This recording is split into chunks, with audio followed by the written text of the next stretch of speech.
Hi guys, my name is Uhuru Mofokeng and welcome to my channel. This is the South African Book Review Sessions, your online political book club. Here, everything political literature is viviscated, dissected, and investigated. Hope you're enjoying the journey with me so far. Today we're doing a biography on Nelson Mandela.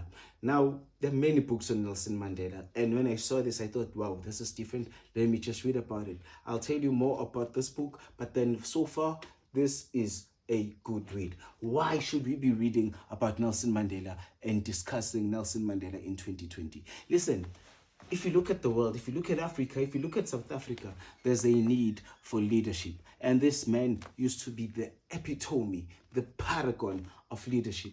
And the more we read about him, perhaps, just maybe, we might find a way, just a little bit in ourselves, that we might have, maybe we might just have a Nelson Mandela in you. Who knows? The only thing, we just have to trigger that and try take advantage of whatever qualities is had. And this book tells a lot. But then there are challenges in this book. I will not lie. If you open it up, I opened the book up. I was very excited after I bought it, like here, Nelson Mandela. And I realized something. There was no index. Like just read acknowledgements. From the acknowledgements, like you just get into the story, nothing else. And you just read the acknowledgements, no introduction, nothing, and it just gets into it. I don't like that. No, I don't like that. Actually, books that don't have an index, they're not too different from one of those relationships whereby there's no first date. You just meet a person from out of nowhere. You meet the person and you go straight to bed. Yeah. So I'm not used to relationships like that. If you guys are used to them, you must tell me, and in the comment section, tell me how those feels like. But me, no, those are not my things. I don't believe they are sustainable. So, because an index is not too different from a first date. They both tell you what to expect along the journey. Like an index will tell you what to expect along the book. Like, yeah, you find this and that and that and that. And even if you lie to me sometimes, like maybe if the index and what's in the book and the contents of the book don't correlate, sometimes it's fine, but at least you had given me some sort of expectation. Like, I have some sort of expectation that this is the particular order this book this book comes in. Or that's why I compare it to a first date. A first date to tell you, like, okay, this is a certain type of a person. This is what makes them tick. This is what they like. This is what makes them angry and upset and furious. You get to know and expect and actually get to calculate what you're supposed to do, how you're supposed to do things, how to present yourself and stuff. So it's not too different. And I do not like books that do not have an index. This book, first and foremost, does not have an index. Secondly, if you are a conservative African, just like me, like if you're a conservative African or a conservative ANC member, you're going to struggle with some of the contents in the book. For example, this David James Smith chap, depicts Nelson Mandela as a very good individual, obviously. Good individual. But then there are two sides of him. It exposes him as a liar and as an adulterer. And if you're a conservative African, just like me, as I've said, you might have a problem with a young white chap calling old people liars and adulterers. But for the sake of history, it's very good that we have writers and journalists willing to go deeper into detail and investigate and investigate the truth and give us the truth as it is. Yes, it's great, but if you are an old-fashioned chap, just like me, I'm a bit old-fashioned. I had a problem with that side of the book. I had a problem with that side of the book as an Africanist and as a conservative ANC young individual. I love the ANC so much that sometimes some of the things people say about it, if it's the truth, yes, say it, but then our leaders, you can't just call him an adulterer. So David James Smith, my brother, I didn't like that. And I'm sure I'm not the only one. But besides that, there are very great contents in this book. Now, another thing I like about this book, it challenges are the dominant narratives.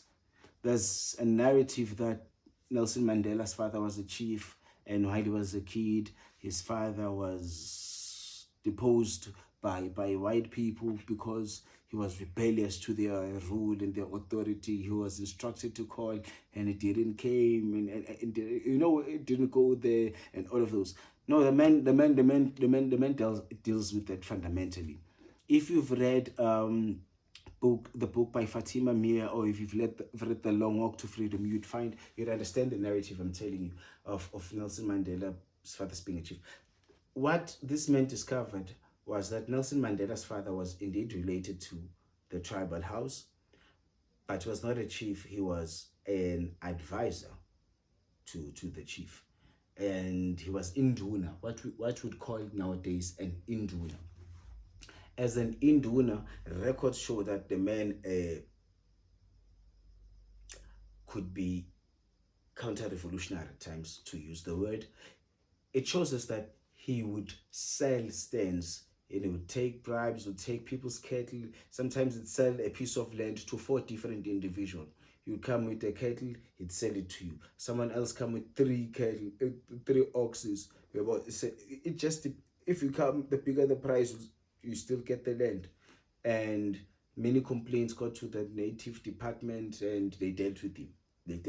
No, he was called by white people, and he went and submitted himself, and he pleaded and he begged, but he was moved from that position. That's what this man says, not the narrative you find in other books that they are, because of his militance and his radical nature, he was dealt with by whites. No, he was not dealt with because of radicalness. And no, according to this book, he was dealt with because he was corrupt. The man was corrupt. So that's the first thing I liked about this book. Second thing, obviously, it will tell us about Mandela, where we grew up, how his father died, how his mother was poor and could not raise him, how he left and was raised by one of his uncles, how he got through his education, Fort Hare, and subsequently landed to Johannesburg when they organized a woman for him to marry. And it talks about all of those things and all of those experiences. It's a fantastic read, but because there's so many books written about Nelson Mandela, it does not make it the most intriguing read unless, and apart from those few details that I say I have a problem with, but those details make the book the classic that it is. Another thing that this book does, which other books about Nelson Mandela have dismally failed to do, is getting us closer to Nelson Mandela, the husband to Evelyn Mase Mandela. Now, Evelyn Mase was a nurse, was related to the Sisulus through marriage of some sorts, and was married to Nelson Mandela. They had 3 children. They had Thembi, I think, whom they called Thembi. They had Makgatho, they had Makaziwe, whom they called Maki. And those were Mandela's children. They did have another daughter whom passed away at infancy. And this book, according to this chap, during Mandela's marriage to Evelyn, Mandela was broke, did not have money. He was still a student studying law at the University of Wits University, trying to be an advocate, trying to complete his LLB. During those days, you could only become an advocate through the LLB, but you could be an attorney through a diploma. So Mandela failed, according to this book, Mandela failed his final year exams for like 3 consecutive years, and he was not allowed to re-register the 4th year. But then the varsity accepted his request that they can give him his diploma for law, and he can practice these articles and become an attorney through that. And that's the route he took. Didn't get his degree there at Wits. It moved him. It thoroughly moved him. And there were many factors that made him to be moved by that thing. We cannot celebrate the fact that Mandela was moved by an LLB. There were many factors. He studied in Soweto, struggled with transport, had a small family who he couldn't feed. the book talks about his debt. Mandela had debt. He went to a trust fund, a Bantu trust fund, and requested for a lot of money to finish his LLB degree, to look after his family. It took him a long time to even pay a single installment, like a single installment from the whole money he owed. It took him like a very long time, and he did not, as far as I know, he went to Robben Island without finishing that debt. Maybe it was scrapped off after his return, but the man went to Robben Island with a serious debt. Now, what another interesting part is, during his marriage to Evelyn, this book tells us that Nelson Mandela had a number of infidelities. He was unfaithful. The book claims that Tata was a Chowist. Tata would chow comrades, Tata would just chow. The book says the man was tall, he looked good in his three-piece suits, he had a car, he had a career, he had a law firm with Oliver Tambo, and he chowed. According to this very book, this is one interesting thing. When I read this thing, I had to drop the book, go drink water, get a smoke, relax, try to digest this thing because it was too flipping heavy. This writer says, Tata Nelson Mandela chowed Lillian Ngoyi. Guys, it's not me. May I not be punished for saying this? It's the book. This author says Tata Nelson Mandela and Lillian Ngoyi had sexual intercourse at Orlando 8115, Tata's house. And apparently, many times did Mama Evelyn find them together there. She tolerated. Not only Lillian Ngoyi, funny. Mandela had a secretary, a private secretary in the firm, a young secretary from somewhere in Northwest, who was young and quite hot in those days, apparently, Ruth Mumpati. According to this book, Evelyn found Nelson Mandela a couple of times with Ruth Mumpati inside the house. She came over there a couple of times. And, hey, comrades, I don't know, man. This man is so brave. He's saying, Tata, child, isithalandwe Mama Ruth Mumpati, isithalandwe Mama Ruth Lillian Ngoyi. So it was, hey, comrades. Yo! Wow. They child, according to this book. I was very uncomfortable with that, as I said, because I believe that I should be respected. But that was juicy gossip. I was like, wow, that's juicy gossip. I like it. But then that's awkward. It's quite awkward. And then what they talk about here, very interesting. They talk about the sexual drive that existed amongst comrades during those days. Like, comrades would, you see, they chow each other. They talk of issues of root. They tell us of root first, having a number of intercourses with black comrades. They tell us that Joe Slovo, this book. The book says Joe Slovo used to chow comrades' wives. Comrades' wives were not safe. The white ones, they were not safe. The men used to chow. We used to sit and look at him like they would not be comfortable. And he used to throw them the greatest parties. Apparently, the Slovos, Ruth First Slovo and Joe Slovo used to throw the best parties. And those comrades would go there and gather, and it would be multiracial and it would be nice. And there'll be a lot of sexual intercourse going on. And you let your be careful of people. And hey, comrades, ciao. I don't think too much has changed from those days, but they still do. And remember, interracial sexual intercourses were not allowed during those days. Were criminalized by the Immorality Act, and you could not even get married to, there would not be even interracial marriages because they were also not allowed. But comrades would find a way of chowing each other. I just thought I should share that. It made this book worth reading. Just that information, it's very, very, very juicy.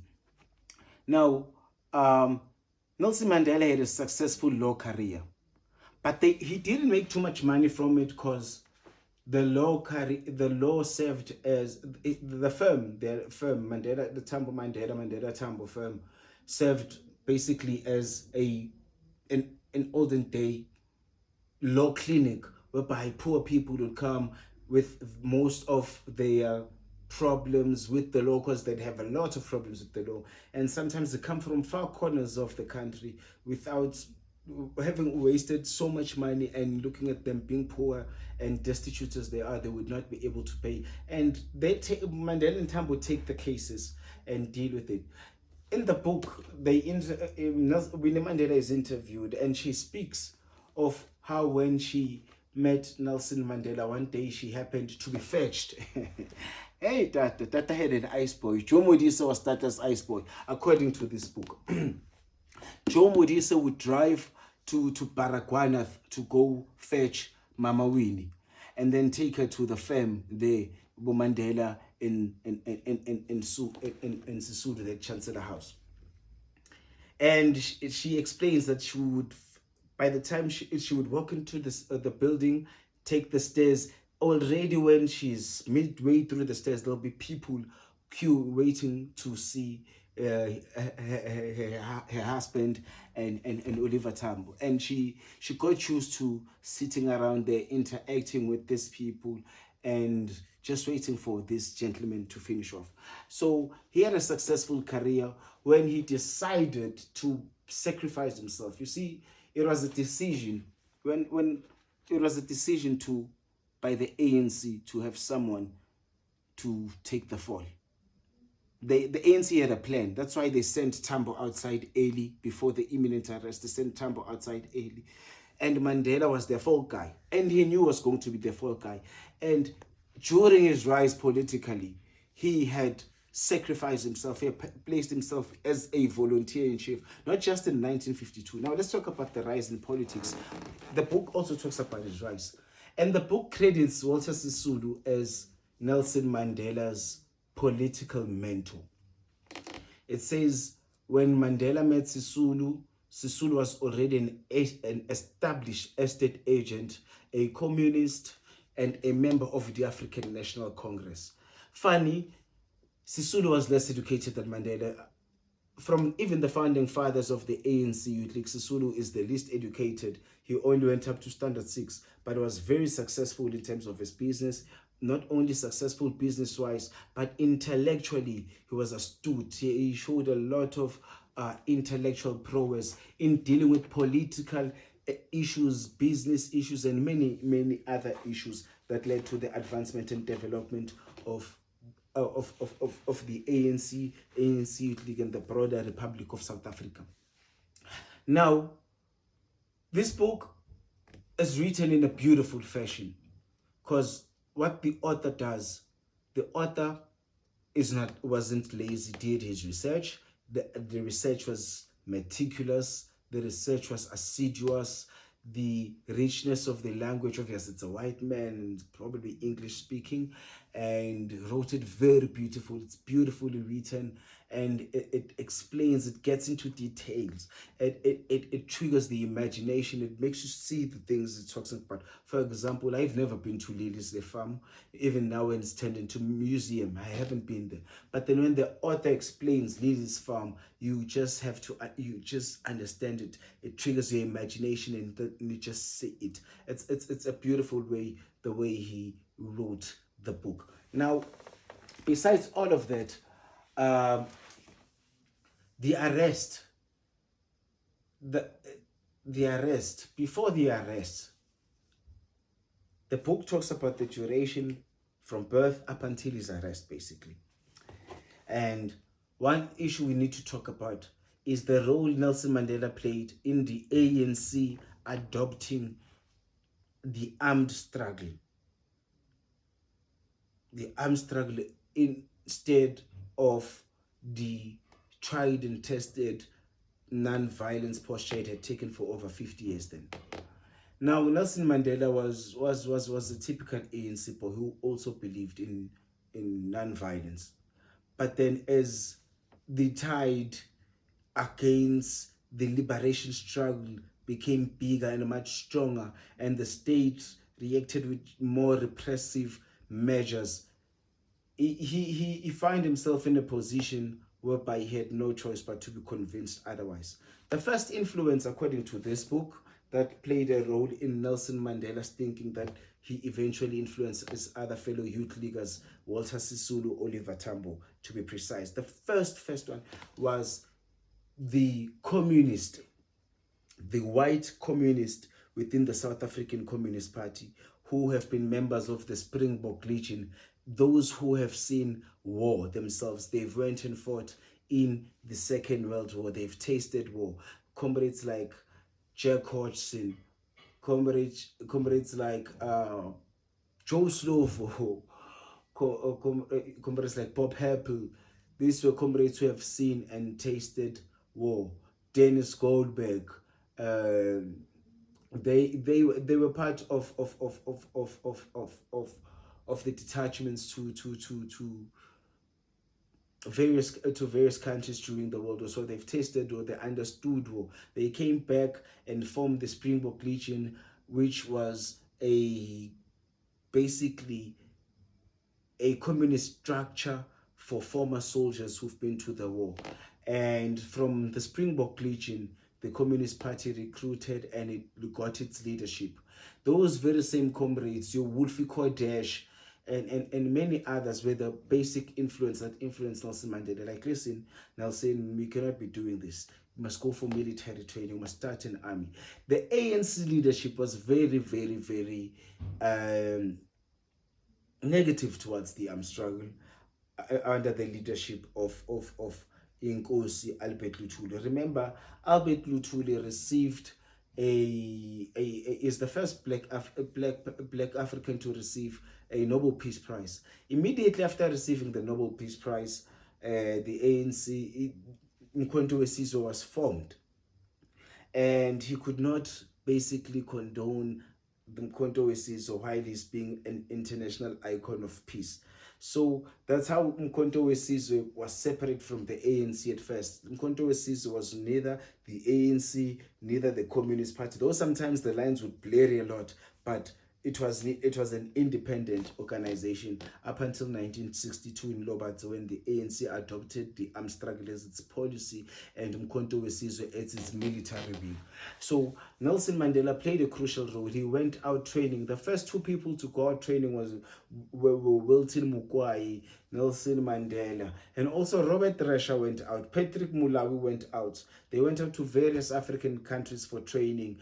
They trained militarily, and they were the first batch of military externally trained MK operatives and commanders. Now, the book tells us about how Mandela experienced hardships while he was in Africa, trying to mobilize African support for the MK and the ANC, and realized that African states would find better resonance with the PAC rather than the ANC, because the ANC had alliances with white people. Think of the Congress of Democrats, which was part of the Congress of the People when the Freedom Charter was adopted. So the Mkhonto Wesizwe by then was also a multiracial organization. There were a lot of white people within MK during its formation, and that made a number of African states quite pessimistic when it comes to the ANC, and they would not shy that fact away from Nelson Mandela. They tell him all of these things during his days in training. However, he'd receive a lot of support and a lot of financial support. The book speaks of how Nelson Mandela transformed from a lawyer who wore three-piece suits and drove big cars to be a guerrilla who wore sandals and overall pants and carried a revolutionary mustache and a revolutionary beard. It speaks of his journey through Africa, how he went to Ethiopia and met Haile Selassie, how he was denied access to Ghana's Kwame Nkrumah by the already PAC, which was already established in the country. It speaks of how he traveled to main Equatorial Guinea and eventually getting himself to Algeria, where he underwent military training. The book tells us of how he came back and how he was known as the Black Pimpernel. He would be underground. He was the first man to go underground in the ANC and would just appear. The ANC decided then that this Mandela would be the face of the liberation struggle then. Tambo would be its outside support, but Mandela would be the fall guy. He took it so well. That's why even if you look at their defense, he was ready to die. Apparently, according to this book, he was even called to order when he wrote that statement from the dock that he delivered, the final statement. If needs be, this is an ideal which I'm willing to die, of which I'm willing to die for. Apparently, he wrote that, like, you know what, I am ready to die for this belief. And comrades called him to order. His lawyers, church business were like, no, Nelson, you're not going to do that. No, you're not going to do that. You're not going to do that. You're actually going to correct the thing. And he corrected it. He made it better. And they inserted the words, if needs be, it is an ideal for which I'm willing to die. And basically, what do I think about this book? The book is good. The book is good. It's a good read. It's fantastic. However, there are too many biographies on Nelson Mandela, and why would you choose this one over Fatima Mie's? Why would you choose this one over The Long Walk to Freedom? The main reason you choose this one is this nigga doesn't care. This person doesn't care. That's why he wrote off how Mandela chowed, how Mandela lied about this and that, how Mandela was not a perfect husband to Evelyn, how Mandela was broke, how Mandela failed. The man wrote. So if this is rather more objective than most other biographies, I'd always read this one rather than the other ones, because of course of the juicy details. It's a beautiful book. It's a book I'd highly recommend. It's a book I recommend. That's why on a scale of 0 to 10, how much would I rate the book? I'd rate the book a lousy 5. The interesting part is the objectivity of this man. But besides this, most of the details in here, it's details we already know. Besides the fact that the man was a serial chowist, and this guy was brave enough to tell us whom he chowed and how he chowed him and how he fell in love. There's a beautiful part. It becomes a romantic story also. There's a nice romantic tale where Nelson Mandela gets married to Winnie Mandela down there in Eastern Cape. And the author uses an extract from Fatima Mie's biography of Nelson Mandela and explains the scene. And I still think that that's very, very romantic. The man could not explain it himself. He had to go get Fatima Mie's account, because Fatima was there and she saw this thing happening and witnessed a beautiful, beautiful historic moment. And how she explains it, it's like she didn't, these people didn't know they were doing history. They were making history, but history was created. And when you think about the hardships they were going to follow, it just becomes a very beautiful romantic tale. Yes, I can be a romantic chap. I've got that type too. It made me shed a tear for a moment, like, wow, that's so sweet. That's so no type of a thing. But besides that, I'd give the book a lousy 5. Nothing else to read, nothing else interesting here besides those details. It's a fantastic time pusher. When you're bored, read through it. But if there are too many material with Nelson Mandela, this is not too different from the others besides the juicy gossip, but it's a standard book. It's not too different from the other accounts. it's also like reading those books, because a lot of this extra content has been extracted from the other biographies, The Long Walk to Freedom, Winnie Mandela's 419 days and 419 days, and The Long Walk to Freedom, and Fatima Miet's and Mac Maharaj's accounts, gets all of those and combines them. It's like a summary of all of those books. It's very, very juicy details in here. But besides that, it's a standard book. Would I recommend it? Yeah, you can buy it, but you can wait for it and you can borrow it from someone, you can learn it from someone. No need to hurry yourself. It's a good book. Give it as low as a 5 out of 10. Guys, please don't forget, to the lucky subscribers, I'm still giving away this book, The Rise and the Fall of the ANC Clique by Riboni Tao. I already have a review of it. Check on the description below. There's a video of this, and I'm giving away 10 of these to 10 lucky subscribers. It's a new page. We'll be giving away a lot. And thank you for joining us when we're reviewing our book by David James Smith, The Young Nelson Mandela.